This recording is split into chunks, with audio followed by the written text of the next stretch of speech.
Vous avez toujours eu la peur qu'un fantôme se cachait dans votre maison ou un monstre terrifiant sous votre lit?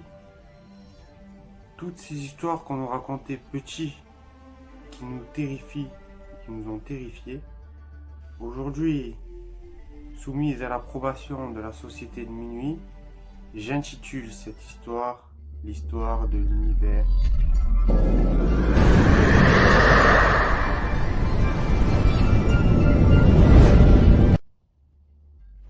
Donc, que vous ayez connu ou pas Fais-moi peur, c'est une série qui a été diffusée donc, dans les années 1990. Donc, le nom anglais c'est Are You Afraid of the Dark?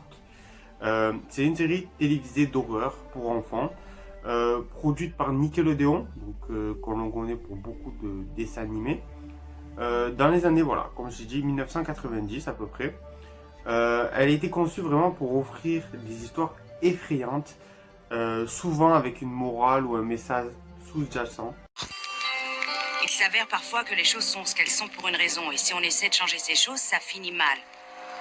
Et s'il y a une leçon que les gens dans mon histoire ont apprise, c'est que les ennuis, quand on court après, on arrive à les avoir. C'est bien ça, je n'étais pas d'accord. D'après moi, vous faisiez quelque chose de mal. Un message caché, donc souvent dans les épisodes on a ces petites choses là qu'on adore, mais aussi ils nous ont fait très peur.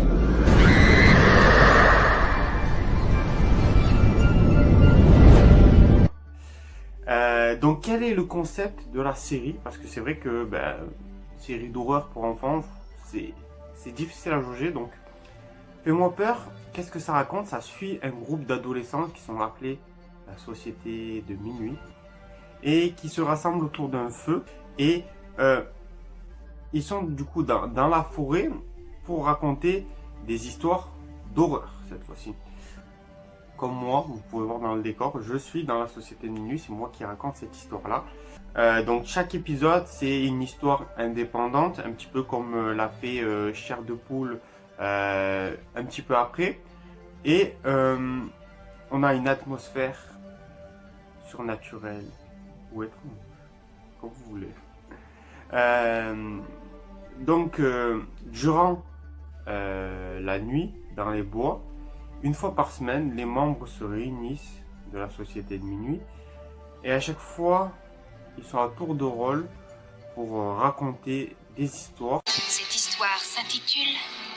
J'intitule cette histoire. Cette histoire s'intitule... Parmi les membres présents dans la société de minuit, et à chaque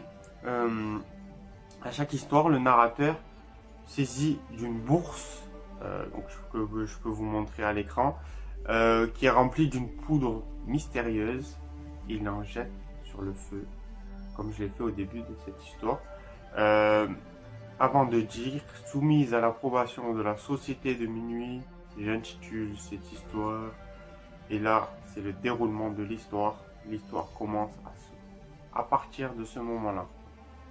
Donc les histoires, elles varient, elles vont des créatures monstrueuses normaux, des objets hantés ou des événements inexplicables. Le tout est conçu pour effrayer, mais d'une manière adaptée aux enfants. D'ailleurs, il y a eu une petite web série qui a été dérivée, créée en 2010, qui s'appelle As-tu peur du noir? Je ne connaissais pas du tout, c'est en me renseignant que j'ai trouvé ça.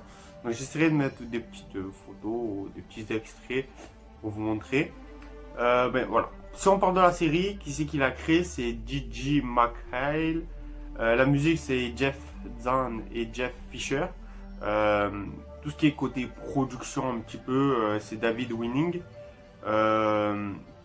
Donc ça a été diffusé principalement au Canada, et ça a été donc où il parlait anglais. I'm dead. Yeah, from the neck up. Dans cette série-là, donc c'est pour ça que on retrouve beaucoup de produits dérivés qui viennent du Canada, comme par exemple, si je peux, ça marche, je vous montre par exemple ce DVD-là, donc Fais-moi peur, qui est canadien. Donc la série, c'est à peu près une vingtaine de minutes par épisode. Ça a été diffusé donc au Canada en premier le 31 octobre 1990 sur YTV. Et puis ça a suivi donc au Québec en 1993, en France en 1993 sur France 2.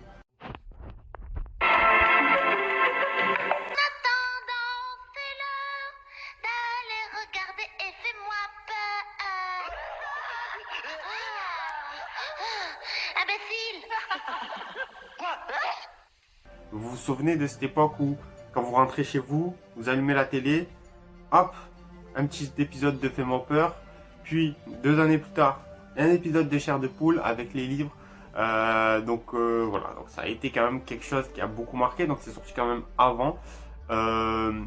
Et du côté belge, c'est sorti le 8 mars 2020, donc bien plus tard, sur Nickelodeon aussi. Donc voilà un petit peu, c'était un petit peu tout public, donc c'est quand même des histoires effrayantes, mais on peut admettre que tout un public peut regarder ces histoires-là.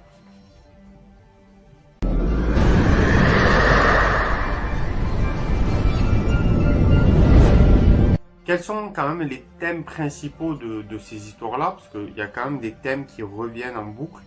Ça va être beaucoup d'histoires basées sur des éléments surnaturels comme du frisson, des créatures ou des monstres, des malédictions ou des événements, comme je l'ai dit, inexplicables.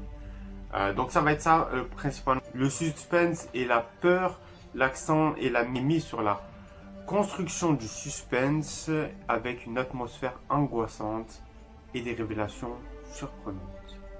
Les leçons morales, donc on a certaines histoires bien qu'effrayantes, contiennent une morale, donc comme celle de ne pas céder à la peur, de respecter les autres, de faire face à ses propres démons intérieurs. Donc ça nous apprend aussi à ne plus avoir peur quand on était gamin, de ne plus avoir peur des fantômes, de monstres sous notre lit, et de pouvoir les combattre en les comprenant. I'm not afraid. I'm not afraid. I'm not afraid. I'm not afraid. What's with him? Are you afraid of the dark? You know, the Nick show all about creepy campfire tales. Yeah. Quelques exemples du coup d'épisodes un petit peu qui ont marqué à travers ces 7 saisons la série Fais-moi peur et qu'aujourd'hui on retient.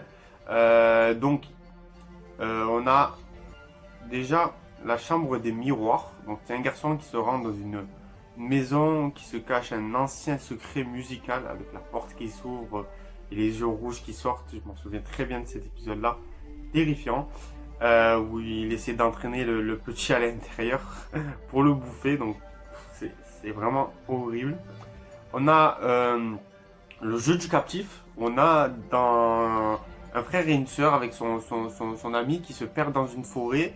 On a justement ce côté-là où il rentre dans un arbre et dans cet arbre-là, il doit jouer à un jeu qui influe sur la météo, sur les conditions qu'ont les 2 autres enfants.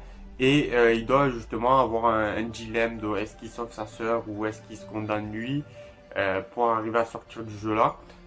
Donc c'est vraiment un épisode qui m'a beaucoup marqué. Et l'épisode qui m'a plus marqué, c'est l'histoire des murs qui chuchotent. Donc voilà, où ils se perdent. J'aime beaucoup les histoires où ils se perdent. Donc voilà, vous vous souvenez souvent de cet épisode-là où avec les murs, ils rentrent dans une maison hantée avec les murs et qu'ils arrivent à découvrir un petit peu les secrets des habitants de cette ville. On peut le dire, fantôme. Donc voilà un petit peu pour les épisodes qui ont marqué un petit peu cette génération et que tout le monde se retrouvait autour d'un petit déjeuner ou en rentrant de l'école sur cette maudite télé. Un 480p, même 360.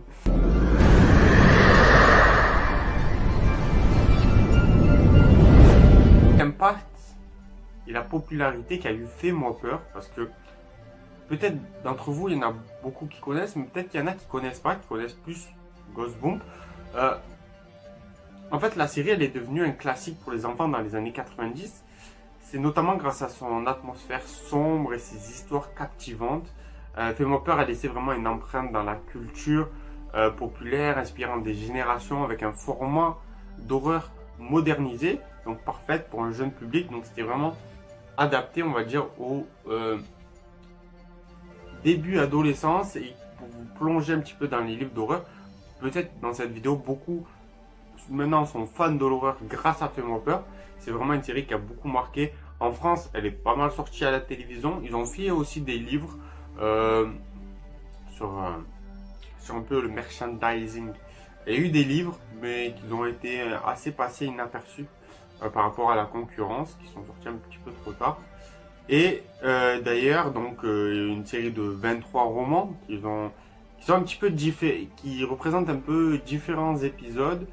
Et on a aussi un jeu de société, Are You Afraid of the Dark, The Game, donc qui a été produit. Il y a un jeu vidéo également, Are You Afraid of the Dark, The Tale of the Obscure Curse, qui est sorti en 1994 sur Windows. Donc ça, j'avais pas du tout moi le souvenir de ces produits-là dérivés, c'était tellement rare, il y avait tellement peu de pubs que vous aussi peut-être que vous êtes passé à côté. Les épisodes sur la série TV, je pense que tout le monde l'a vu, mais tout ce qui est un peu le produit dérivé, il y a eu des cartes, il y a eu pas mal de choses, malheureusement, pas assez distribuées.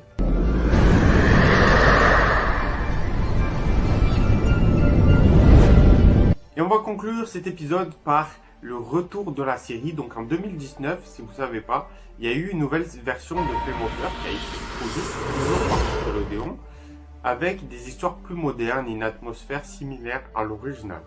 Donc ce reboot a tenté de capturer l'esprit de la série tout en adaptant les récits à un grand public, tout en mettant bien sûr l'ambiance effrayante de l'original.